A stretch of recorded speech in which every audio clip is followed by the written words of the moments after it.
And we're going to go ahead and get started. I want to welcome everyone to the next episode of Biblical Worldview in the Marketplace webinars presented by Houston Christian University's Center for Christianity and Business. You can get more information about HCU's Center for Christianity and Business and subscribe to our podcasts and sign up to receive free access to all issues of the Christian Business Review academic journal at christianityandbusiness.com.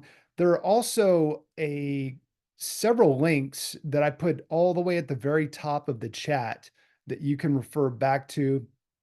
I'll put those in at the end as well so that you can refer to some of those additional resources and head on over to hc.edu. It's kind of a long extension there at the end, but christianityandbusiness.com will get you to the CCB's website. And I'm going to go ahead and end the poll now. Looks like we got 80% participated. And I'll share the results at the very end.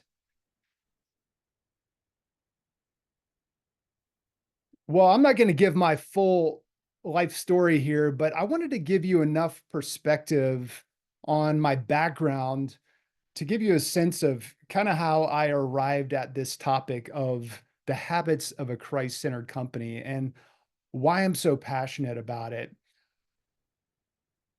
I grew up as the son of a preacher and a church musician. My dad was our pastor. My mom was the church musician. And I was a redheaded kid, as you can see. So I ended up kind of fitting the bill of that stereotypical rebellious redheaded preacher's kid. And it landed me in a pit of depression that really had been excavated by my own selfishness and really a deep sense of purposelessness.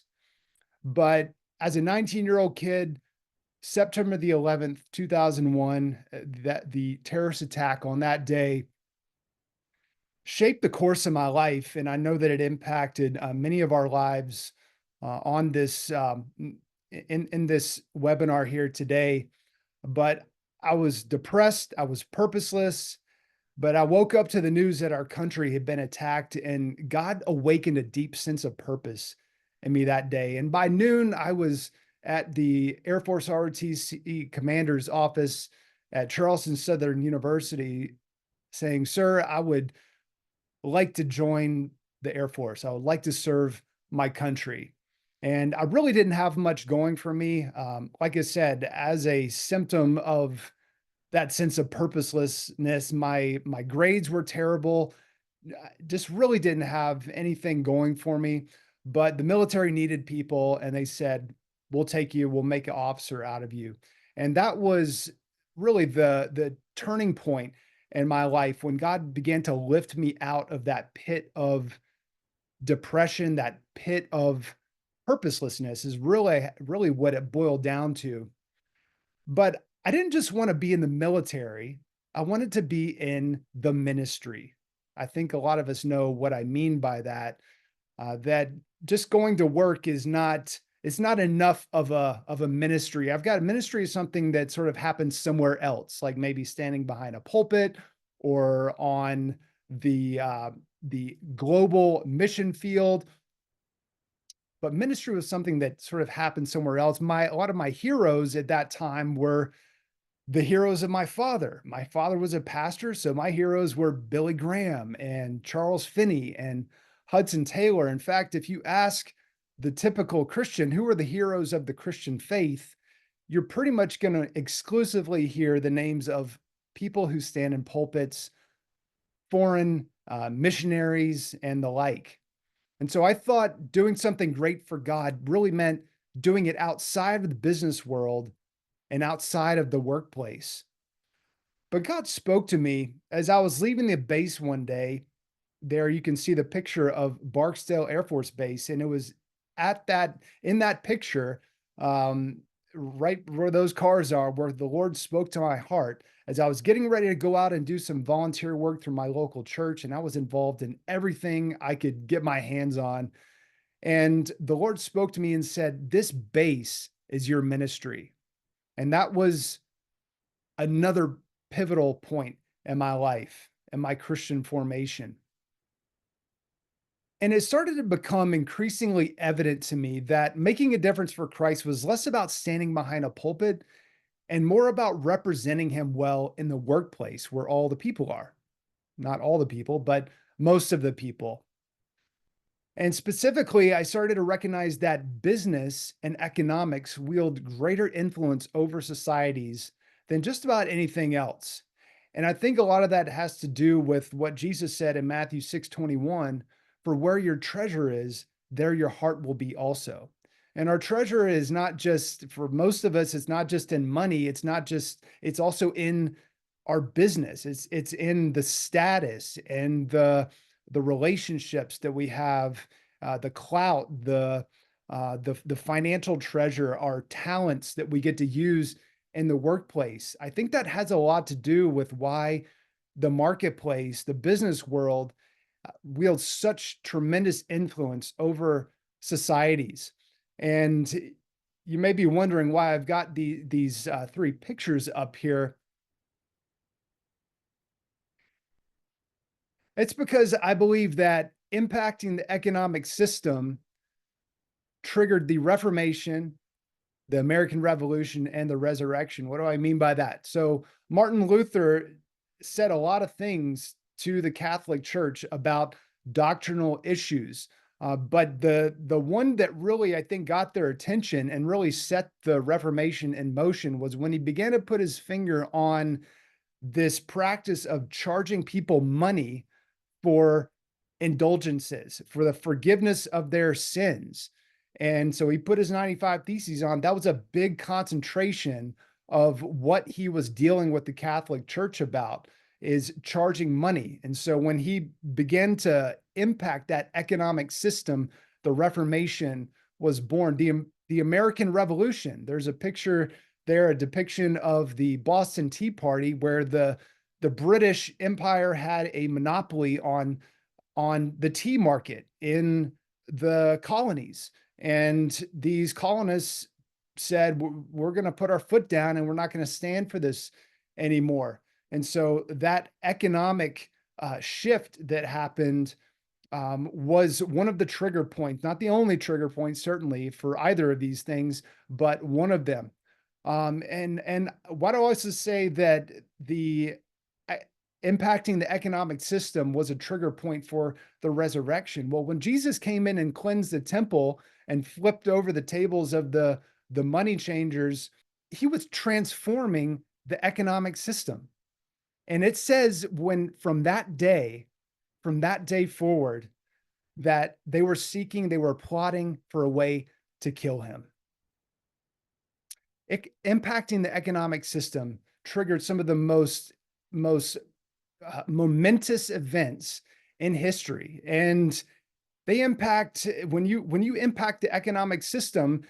That's how elections are determined. There's quite an off-color statement that's made about the significance of the economy on elections, and so economic matters, they really in a lot of ways dictate elections and so much more in our society. So we know that business and economics are important, that they are critical. What is the primary purpose of business? If you were to go and ask ChatGPT, as I have, as we do for so many things nowadays, what is the purpose of business? There's a image that popped up there that it generated, and it just looks like kind of a mess. I see there's like a horse fly or something there at the top of the screen. There's, I guess, the sort of the gears of capitalism that are depicted there at the top. There's some words that actually aren't even words in any language, at least according to Google. But there's a lot of people, there's a lot of relationships, a lot of transactions. Um, how have others answered this question? What is the primary purpose of business? Well, some would say that the primary purpose of business is to generate profit for shareholders. Is that the primary purpose of business? That's what Milton Friedman has said, and others have adopted that view as well. Others, with a more holy, shall we say, perspective on it says, well, it's not to make profit for shareholders, it's to make profit for God. So really, if you take that to the wrong extreme, now business is just a necessary evil to make money for quote unquote real ministry. And then some would say that um, the primary purpose of business is a covert place for evangelizing, for sharing the gospel. And so a lot of what we talk about when we talk about living out our faith at work are the things that we're doing when we're not actually doing our job, like having debates about creation versus evolution, or having debates about, political issues that are going on around the water cooler. Certainly business has got to be about more. Some would say that the primary purpose of business is to find fulfillment and purpose in life, and I think that's a good thing, um, because that's where our gifts are in demand. Our God given abilities are in demand, and we can really discover how God has wired us, how God has made us to contribute to the human flourishing and society. But I want to say that the primary purpose of business for a Christian really ought to be the same as it is for anyone, whether you're standing in a pulpit or standing behind a counter or running a machine, whatever it is. It's to, as Jesus said, therefore go and make disciples of all nations. And that's what we're going to get into for the rest of this presentation. How do we go about doing that? Whatever disciple making is, for-profit companies are the primary place where that happens. It's the primary place disciples are made. And why do I say that? Well, first of all, it's where Jesus was discipled. And thanks to AI for generating a picture of Jesus working in his father's carpentry shop. It's where Jesus was discipled. The Bible says, well, you know, a lot of us might think that, well, Jesus sort of was born discipled. He was born not needing any discipleship, and yet the Bible says that he grew in wisdom and stature, and he was growing in favor with people. So Jesus, he grew in a lot of these sorts of ways. Where did he learn? Where did he learn the ways of God? Certainly he is God, but what is the wisdom? How did he grow in that wisdom that the Bible says that he grew in? A large concentration of that input would have come from working in his father Joseph's carpentry shop. And that was all the way up until he was 30 that he was practicing that trade for really most of his life. He would have been doing that. And only 3 years doing the things that we know him for. But that's where he was discipled, was in his father's carpentry shop. And just from a pragmatic standpoint, why do I say for-profit companies are the primary place disciples are made? That's because that's where all the people are. At least that's where 85% of working age people are in the United States. And that would even be a larger concentration of the population around the world where they don't have such large public and social sectors. And that's where we spend 60 to 70% of our waking hours, is working in a for-profit company, if that is where your assignment is. And the for-profit companies are the primary places where the kingdom of God is demonstrated. Again, because that's where most of the people are spending almost all of their waking hours. I love this quote by Oswald Chambers. He said, spiritual truth is learned through the atmosphere that surrounds us, not through intellectual reasoning. So it turns out what's needed for discipleship is not necessarily more sermons and more curriculum. And I run a book publishing company. We produce curriculum. I love curriculum. I love sermons, but there is absolutely no substitute for for experiencing and being shaped by an atmosphere, by a culture. When you go into work, where are you going to be exposed to an atmosphere, a culture where that spiritual truth is learned? It's going to be where you spend most of your time. We might spend hear a sermon for 45 minutes a week. If you're a really good Christian, you know, you listen to a lot of good Christian podcasts and read Christian books.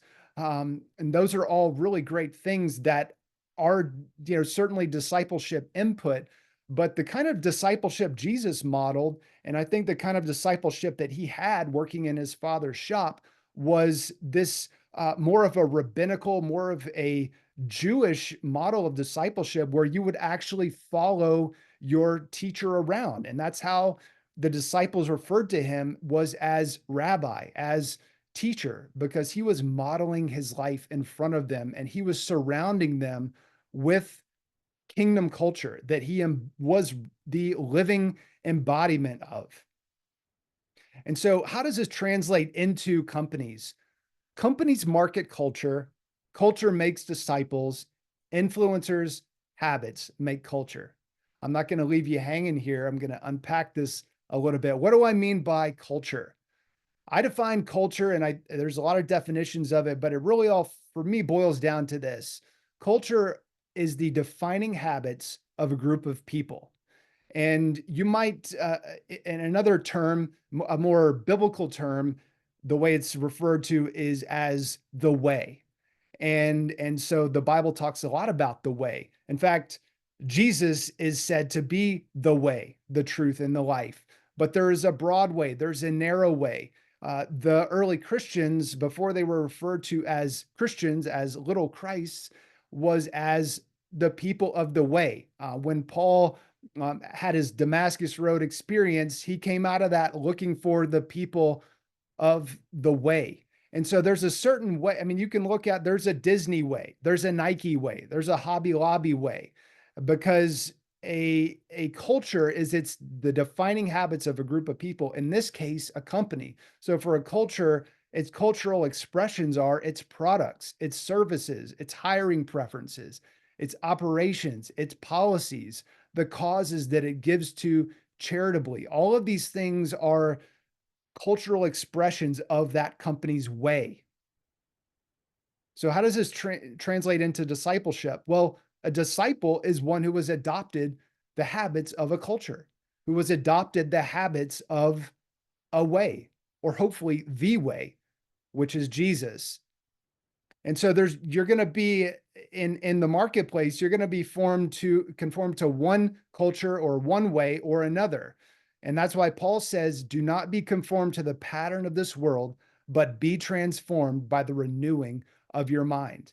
And the alternative is, as Paul said, I admit that I worship the God of our ancestors as a follower of the way. And of course, he's referring not just to a code of ethics or just a way of doing things, but a person.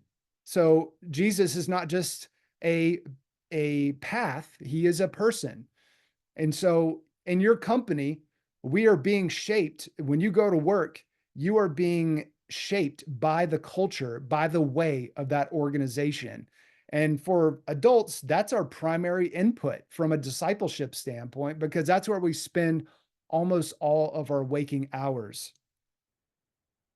And the younger you are, the more impressionable you are. It's a little bit of sidebar, but my introduction to the marketplace was working in the restaurant industry, where my coworkers were really not people whose way I needed to be following. But guess what? I did for that season of my life. How much better would it have been if I could have come up in the rabbinical, the Jewish model, like Jesus did, and like so many other Jewish boys did growing up in their father's shop, where their fathers were devoted to the ways of God and that they could be shaped. But that's what's happening in the marketplace as we speak. People are being shaped by the way of that culture. So how does this play out? It's just sort of a tale of two companies being conformed to the way or conformed to a way, which you might might be able to label that's the pattern of this world, or the Bible calls the spirit of the age. Whereas God's way is timeless. The spirit of the age is always it's the spirit of this age, and it'll be different um, in the next age, and it'll just continue to. So it's always changing. What's acceptable socially today might not be socially acceptable 4 years from now, and then the next 4 years. But Hobby Lobby and Nike. So Hobby Lobby is a company that's willing to pay $1.3 million per day as a fine to avoid supplying abortion pills. And thankfully, they didn't end up having to do that because the Supreme Court decided by just one vote that Hobby Lobby wouldn't have to go out of business for refusing to go against their Christian values in supplying abortion pills to their employees as part of their healthcare plan. Um, and then you have Nike, which will not only fund abortion, but they will fund employee travel for abortion if abortion happens to be illegal in the state where the employee lives. And I'm not just pointing this out to beat up on Nike. What I'm trying to show is the influence and the impact that the culture of a company can have on the people that work there and the broader culture as well. So then you have Hobby Lobby, which funds the Museum of the Bible, and I'm sure there are good charitable causes that Nike gives to, but one of those at least is not, and that is pointofpride.org, where they are funding body change operations for their employees and even non-employees. A lot of young people who can apply for scholarships to have their bodies mutilated. Um, Hobby Lobby will play. They play Christian music in their stores. They won't sell Halloween decoration. They close on Sundays. They pay twice minimum wage. Nike, again, showing how their goal is not just to market shoes, but to market culture, because that's what companies do. Companies don't just market products and services, they market a way, they market culture. Colin Kaepernick kneels for the national anthem, and they say, we perceive that we want to make this guy out to be a hero. And so we're going to run a whole marketing campaign around Colin Kaepernick and what a hero he is.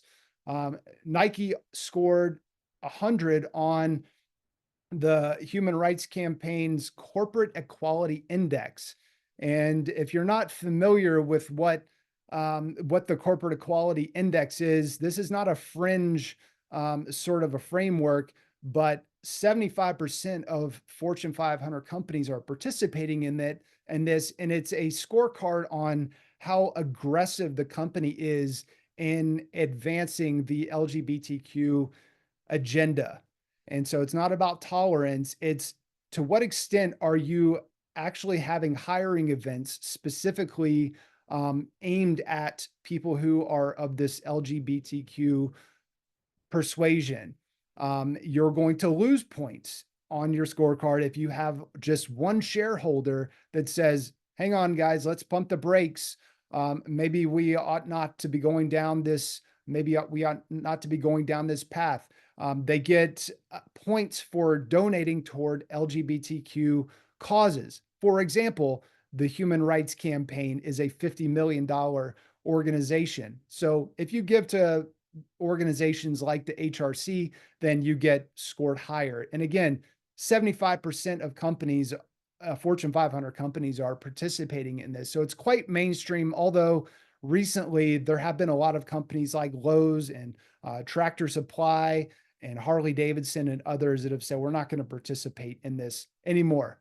And again, I say this not to beat up on Nike because there are many more companies that are doing these sorts of things, but to show the contrast between a company that is devoted to following the way of Jesus, Jesus as the way, he's not just a path, but he's a person, versus following the spirit of the age and the pattern of this world. So what we want to do is to cultivate Christ-centered companies. And there's a graphic there that is depicting this idea, as Thomas Aquinas said centuries ago, that theology is the queen of the sciences. So you don't understand biology or astronomy or anything else apart from your starting point of how you view God. And from there, that's going to shape how you approach business, is going to shape how you approach parenting or marriage or really anything else. And so there's what we have is a assessment, a framework that assesses the extent to which your company is Christ-centered, is biblically centered in its business practices and in all of these areas. Again, not just the things you're doing when you're not doing your job, like, passing out tracts and things like that, putting Bibles in glove compartments, like I know some car dealerships are doing. I think that's awesome. But in your corporate purpose, in your marketing, sales, customer care, accounting and accountability, your people management, business law and conflict, your risk management, and your philanthropy. These are all expressions of the culture of your company and the way that your company is devoted to following. And it's either going to be Christ's way or it's going to be the pattern of this world. And that QR code will take you to a link to take the Christ-centered company assessment that hundreds of companies have already taken. If you scroll back to the top of the webinar chat, you'll see a link. I'll put it in the chat at the very end as well. So there's 37 habits. I'm just going to share with you one and then a couple of examples of how that kind of plays out or can play out in a company and does play out in companies, because the examples that I have for these companies are based on actual real world Christ-centered companies that are devoted to following the way of Jesus. And that first habit of the 37, when people ask, what is the most important one?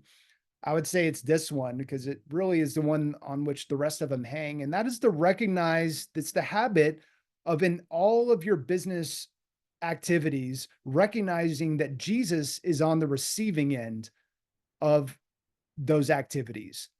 And so Colossians 3:23 and 24 says, whatever you do, work at it with all your heart as working for the Lord. So you're not just working for your boss or for your shareholders or for your customers. You're working for the Lord, not for human masters, since you know that you will receive an inheritance from the Lord as a reward. It is the Lord Christ you are serving. And Jesus puts it a bit differently when he says, if you've done it to the least of these, you've done it to me. If you haven't done it to the least of these, you haven't done it to me. And I think just echoing, and Paul is echoing Christ's teachings, that the way you treat others, the way that you conduct yourself in business, in this case, is the way that you are conducting yourself toward me. So I can't treat my customers, or I can't treat my employees one way and say I'm treating God a different way. And I love the idea that God is my CEO, Jesus is my CEO, but he's also your entry-level employee. He's also your customer, your client that you're upset with. He's also the community that are stakeholders of any pollution that your company might be putting out. All of these are ways that we are relating to God. So for the rest of the presentation, I'm going to talk about Christ as employee or contractor. He's your team member, Christ as your customer, and Christ as your prospective customers. Just some examples of how Jesus is on the receiving end of how we conduct ourselves in business. So Christ is not just your CEO, the high and lifted up one who's the chairman of the board that we will report to one day on Judgment Day, which we will, but he's also our employee in this sense. And so one of the habits, it's habit 22 out of the 37, that is consistently rated among companies that take this assessment, it's consistently rated the lowest. And that is the habit of providing emotional and spiritual care for your team members. And I think there's a lot of reasons for that, but fundamentally, it's just company leaders are saying, it's just not my job. We don't have time for that here. You need to just check your emotions at the door, and somehow pretending that people aren't people, that they don't have emotions, and that those emotions and things they're going through in their personal life aren't going to make a direct impact on the objectives of the company. And so this one is consistently rated the lowest. And yet Galatians 6:2 says to bear one another's burdens and so fulfill the law of Christ. And we especially need to do that. I love the example of Regent Bank. They have because one of the easiest ways to do that, and it's probably not easy actually, but it's a simple way. I'll say that is to ask your team members, ask your coworkers if you can pray for them about anything. There's no pressure to do that, and you will be amazed at how many people would just welcome that opportunity because they are dealing with stuff that we have no idea how painful it is. Because at business, again, there's for most of our company cultures, again, this is not Christ-centered culture, but the culture that says, or the way of the world that says, you don't bring your religion in here, you don't bring your emotions in here, you don't bring your spirituality in here. That's the way of the world. That's the spirit of the age. That's not the way of Christ. But Regent Bank has a inbox where all of their employees can send in prayer requests. And they have 70 employees in this bank in Tulsa, Oklahoma, that are committed to being the intercessors for those prayer requests. Other companies are hiring corporate chaplains, but just in general, just make sure that you're asking your team members how they're really, really doing. Encouragement. I think a big reason why we don't encourage, even though Harvard Business Review has found that for every one criticism you give to one of your team members, it's going to take another five encouragements or affirmations to keep that relationship healthy. I highlight there Matthew 7:5 because I think a big reason why we don't do that is because we've got a log in our own eye, and we're always trying to take the speck out of somebody else's eye and criticizing them for the way they did the job when the expectations weren't clear, the process wasn't clear. And so that's one of the things that can prevent us from being encouraging. Mary Kay from Mary Kay Cosmetics said, I believe praise is the best way for a leader to motivate people. At Mary Kay, we think praise is so important that our entire marketing plan is based on it. I just love that. Tom Landry, legendary Super Bowl winning coach of the Dallas Cowboys, said, "We're not," and the custom is to show the plays when you're watching highlight film after the game to show where the player screwed up. He said, we're not going to do that anymore. We're going to show your best plays because there's countless ways to do things wrong, but there's only a handful of ways to do it right. So that's what we're going to focus on. Fair and timely conversation or compensation. I was going to say, this is a conversation a lot of you are on this webinar are business school professors at Christian business universities.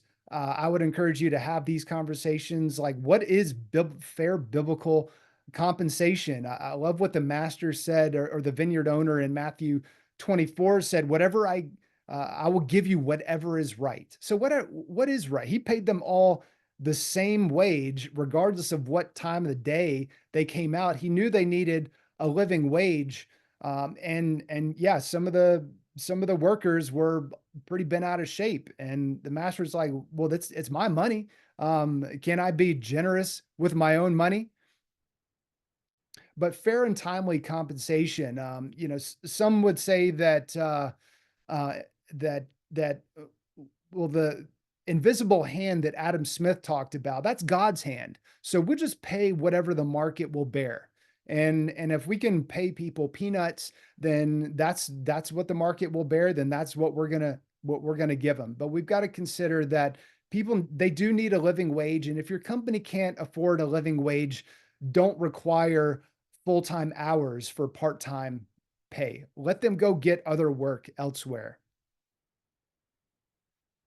Charitable giving for your team members. I highlight 1 Timothy 5:8, which says, uh, if you don't care for your own household, you're worse than an unbeliever and have denied the faith. And the biblical concept of household is not just a nuclear family of mom, dad, and the kids. It's everyone that's involved in the economic engine of that household. And so when centurions are saved, so is their whole household. When Lydia gets baptized, so does her whole household in the New Testament. And that's because we ought to really think about our team members, our coworkers, our if you're a business owner, your employees as part of your household. And so don't just be looking for ways to give charitably outside of your company when your own employees are struggling. Maybe there's a death in the family, they got funeral expenses, they've got a car repair, they can't even get to your job to work. So having things like an employee giving fund where the company will match the donations that are raised by the employees, and then the employees get to decide how they're going to administer that fund and what causes among their fellow coworkers they're going to give to, is a really phenomenal model that's been established by an organization called His Way at Work that you can look into. Christ as customer. I love this quote by an employee at Walker Manufacturing. He says, I treat every lawnmower that I'm making like Christ is going to be getting that lawnmower. So I want to make sure everything is perfect on it, because he knows that Jesus is on the receiving end of everything that he does, every product that he puts out from his efforts. And because God, that's the kind of God he is. He's a God of excellence. When he created the world and the universe, he didn't just say it's good enough. He said it is very good. Let your yes be yes. So when you promise something to your customers and then it gets hard, and but you've already agreed to do it for that price and you've locked them into that contract, you need to deliver on what you promised to do for them. At least that's what Jesus said. Go with him too. Go the extra mile. Be a extra mile company. A lot of companies are not even going the first mile. I'm involved in the construction business right now as we're building a cabin, and even just getting people to show up to give an estimate, and just to get back to your phone calls or respond to your emails. I mean, a lot of companies are not even first mile companies, but Chick-fil-A is the classic example of a second mile company where, I mean, you don't have to drive up to the drive-through. They actually come out to you, and they make sure that you really feel valued when you come there. And then Christ as prospective customer. A false balance is an abomination to the Lord, but a just weight is his delight. And so in those days, if you were measuring out, you're going to buy some spices or a product like that, then you could get taken advantage of if you didn't have your own scale. And so people were being cheated, especially the poor, in this regard. And God's word says a false balance is an abomination to the Lord, but a just weight is his delight. So being honest is a delight to the Lord. Being honest in business, being transparent about your pricing, these kinds of things, not exaggerating, not giving lazy, deceptive bids where I'm gonna give a lowball offer so I can get in there and get the job, and knowing that later on I'll eventually figure out what it's actually going to take to get this work done, and then I can just raise the price. And that's how a lot of people run their business. And the Bible says a false balance is an abomination to the Lord. Withholding information, yes, there is information asymmetry, and a lot of us salespeople would kind of prefer it to be that way. But a Christ-centered way of doing business, knowing that Christ is your prospective customer, that he's on the receiving end of withholding that information. He knows that information. So we're really not just cheating that customer, prospective customer. We're actually trying to cheat God. And so, but the good news is that a just weight is his delight. It's a way of worshiping. I mean, imagine that you can worship God in the way that you do your contracts, in the way that you do your pricing, and the way that you set expectations for your customers. So wrapping it up here, we'll get some questions. Um, I shared an example earlier of Jesus coming into somebody's business. There's only a couple of very explicit examples of Jesus doing that, but here's another example. When Jesus came into Simon Peter's fishing business, and he didn't come in there and flip the boats over and just, I mean, he wasn't catching anything anyway. It would have just been insult to injury. But Jesus just gently said, "Hey, put your nets out on this side, and then see what happens." And just a gentle correction. So God isn't mad at your business. He doesn't hate business and business people. He actually loves business people, and he has a heart for the marketplace because that's where almost all the people are, and that's where almost all the discipleship is happening. And he says, why don't you just partner with me? And so habit one is to recognize Jesus is on the receiving end, but habit two is to do business with God. Don't just do business for God, do business with God. And so he's wanting us to acknowledge him as the Lord of our companies and invite him in and be the Lord of everything that we do in business, all of our business practices, all of those areas of the company's culture, the company's way, and not be conformed to the pattern of this world, but to be conformed to his way, to be people of the way, and to have companies of the way. And there's a course. I'm going to put the links there. They are all the way back up at the top of the chat. I'm going to put them. Y'all can go ahead and start putting your questions into the chat if you have any. There's also a Q&A section, but here is the link. Here are the links to the Christ Center Company Assessment, the Christian Business Leader Podcast. Some of you know of the Theology of Business Podcast and the Christianity in Business Podcast. What you're finding out here for the very first time, because I haven't announced it anywhere, is that these podcasts from Houston Christian University's Center for Christianity and Business and the Theology of Business Podcast are now merging into the Christian Business Leader Podcast that is now part of the Access More platform podcasting network, which is really has some really incredible shows in it. But it's under the same parent company as K-Love Radio, which I know some of you are familiar with. But I encourage you to go ahead and subscribe. The rebranding isn't even fully done yet, but if you subscribe to the Theology of Business Podcast, then you will end up subscribed to the Christian Business Leader Podcast, which is soon to rebrand. There's the Christ Centered Company course and the Christ Centered Company book. And you can feel free to email me at Darren@highbridgebooks.com. All right, I'm going to look for some questions now. Let's see, there it is. Okay.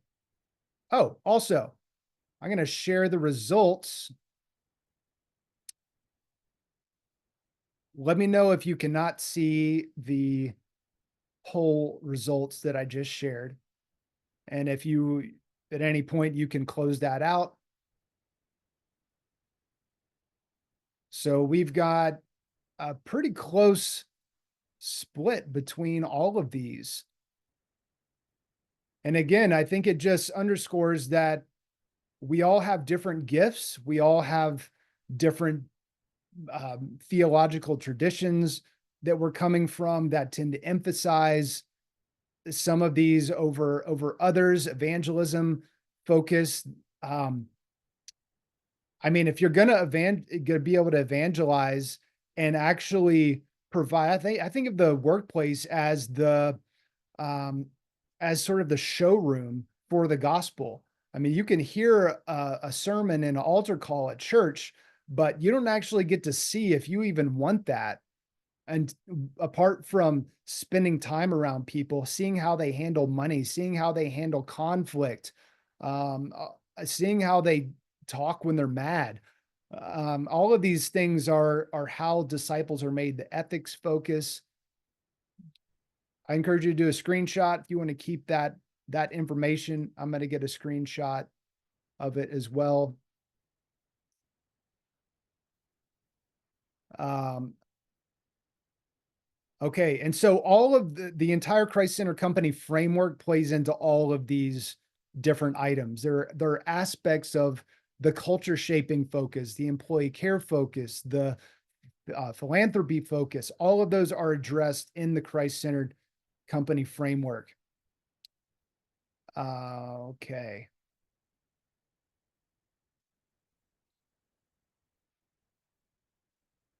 How do you advise balancing producing excellent work as unto Christ when time is highly constrained? Also, what approach do you recommend for staff that are underperforming and when to potentially let them go versus take a slower path of development? With that one, I would go back to encouragement, and also taking the log out of your own eye. I heard recently. I'm not saying that you have a log in your eye. I'm just saying that generally, when when it's time to let somebody go, I've found that there's been a training issue. There's been expectations just weren't clear.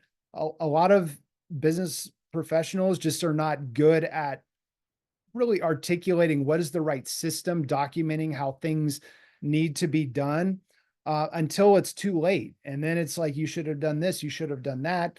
And they're just sort of in a lot of ways caught off guard. So before you let them go, make sure that you've done what you need to do to be able to take that log of poor expectation, um, poor education or poor training out of your eye before you try to take the speck out of their eye, and be a tremendous encourager. Again, like Tom Landry, he didn't just show what they were doing wrong. He really focused on the things that they were doing right.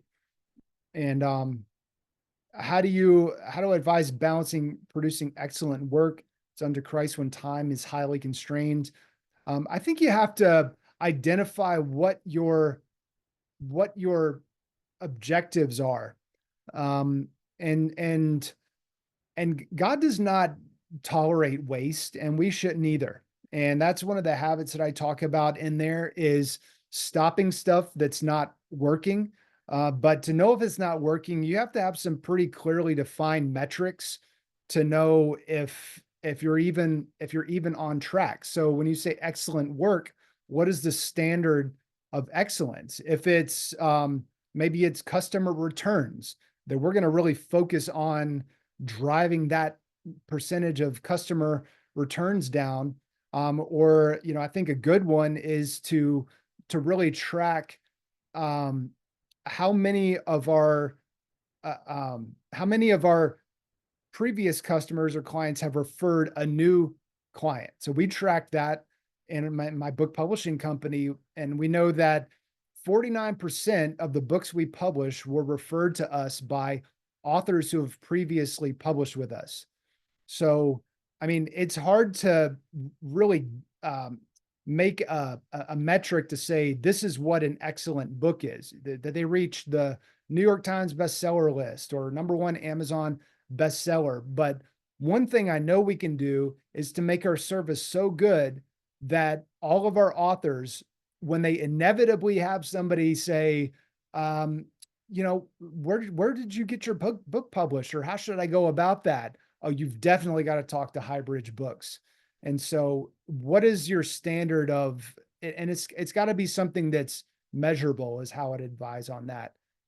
Alan says, how can the current generation of leaders leave a legacy of habits for the next generation.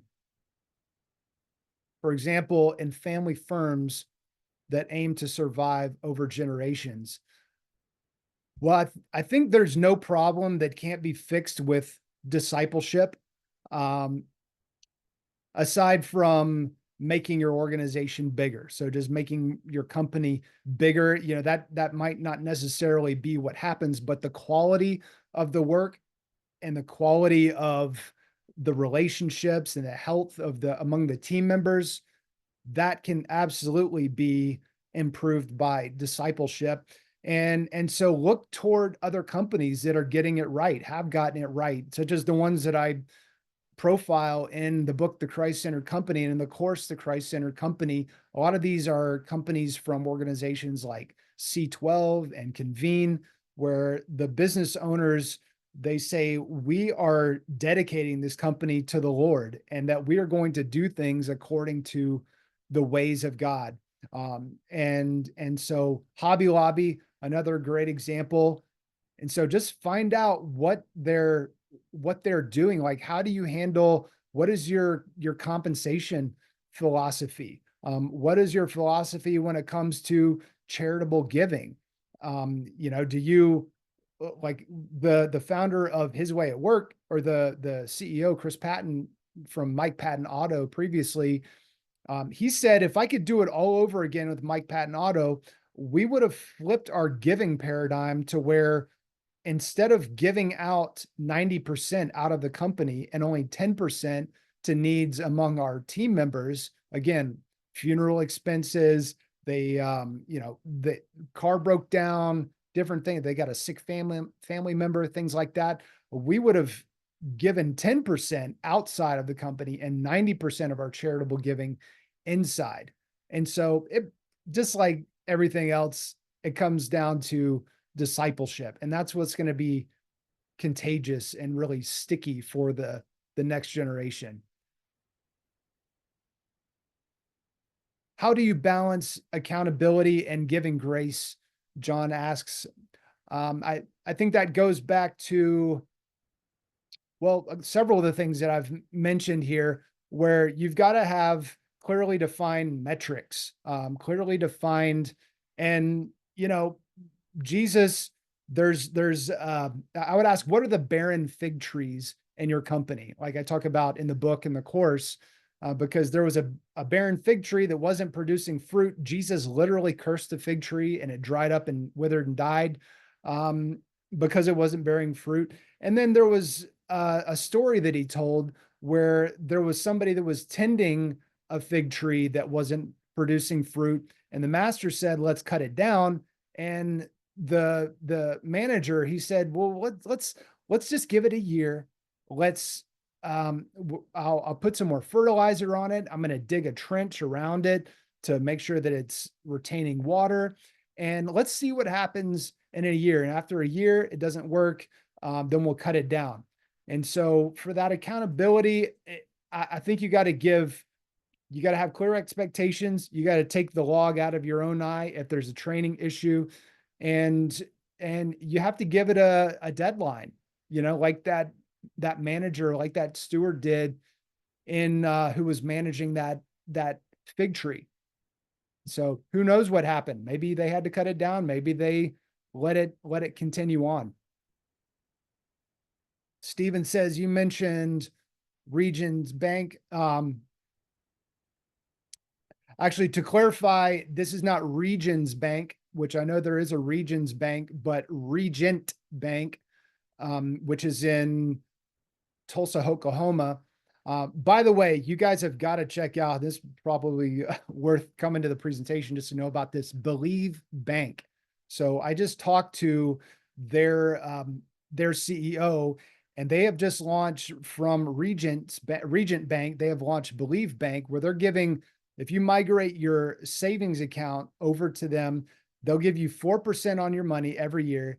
And then they're going to give another 1% to whatever charity you designate. And everything is automated. You just say which charity you want it to go to. They handle sending the payment. That could be your church, that could be, whatever.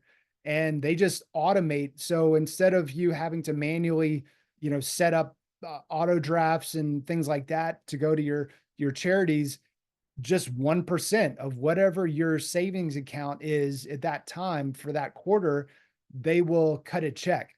So Believe Bank. I'll just put that.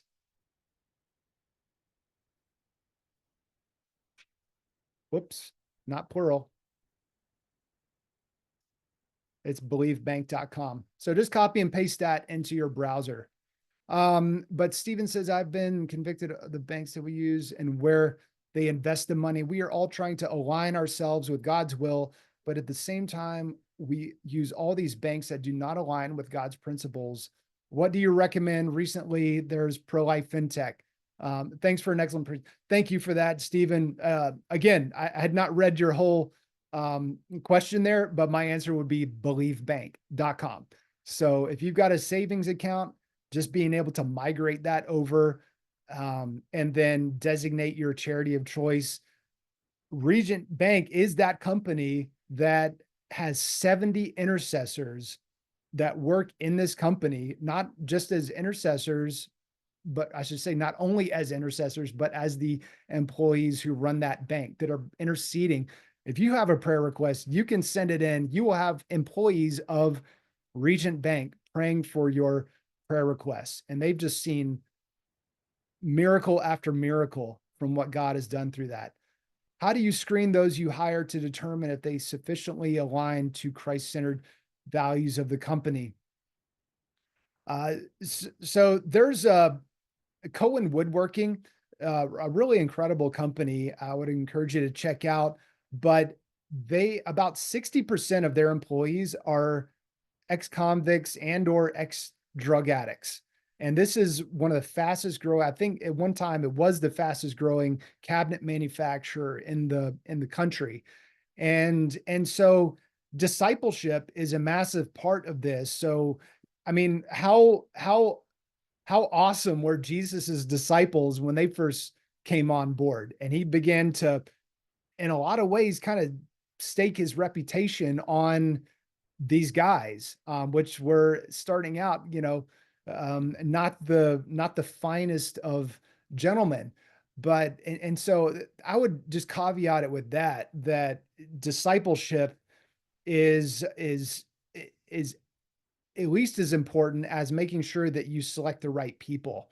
But I mean, having probationary periods that you actually stick to, and hey, at the end of those 90 days, if that person just really is unwilling to adopt the culture of this company, then you've got to part ways. And so I would definitely recommend that you've got a labor. If your company is at a certain size, I think in some states it's like at least 20 employees, that you've got a labor law attorney who is a Christian, who understands matters of religious freedom. But this is not about hiring Christians only. This is about discipling people. This is about cultivating companies that are disciple-making machines. And that's going to look different than the way that it looks at your church. You're not going to just have sermons and altar calls and 3 songs and a holy hush and all these things that are awesome on Sunday morning. But this is where the atmosphere that disciples people actually happens. Thank you all so much for coming out to this webinar. Again, check out some of these links that I just posted: the Christ-centered company book, the course, and let me just put those back here.